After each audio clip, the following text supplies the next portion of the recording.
continuation of the joint oil and gas exploration talks with China under President Rodrigo Duterte could give President-elect Bongbong Marcos a clean slate in terms of exploring the resources in the West Philippine Sea with other countries.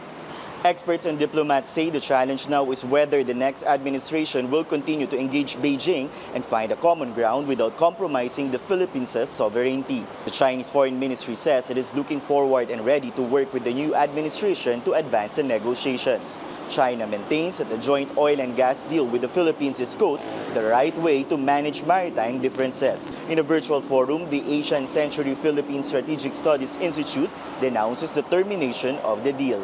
Giving it no say in the consequences thereafter. The incoming president must, and we expect, will stand up to this travesty.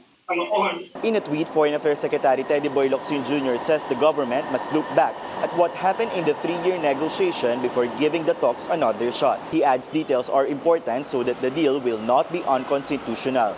Former DFA Chief Albert Del Rosario says Marcos should appoint foreign affairs and energy officials that are upright and patriotic. Del Rosario also cites the need for the Philippines to find energy sources. Fishers Group Pamalakaya wants the Marcos administration to shelve the talks on joint gas exploration with China. But for maritime expert J. Batong Bakal, the Marcos administration can always make a fresh start. As long as the Duterte administration did not make any kind of apparently clear, binding, or legal commitments, then they can start fresh.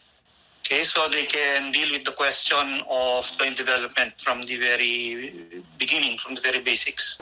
Experts say it is important for the incoming Marcos administration to learn from the negotiations conducted by the Duterte administration to determine the parameters set by China. It is also important for Marcos to set some conditions and maintain status quo should negotiations resume under his watch.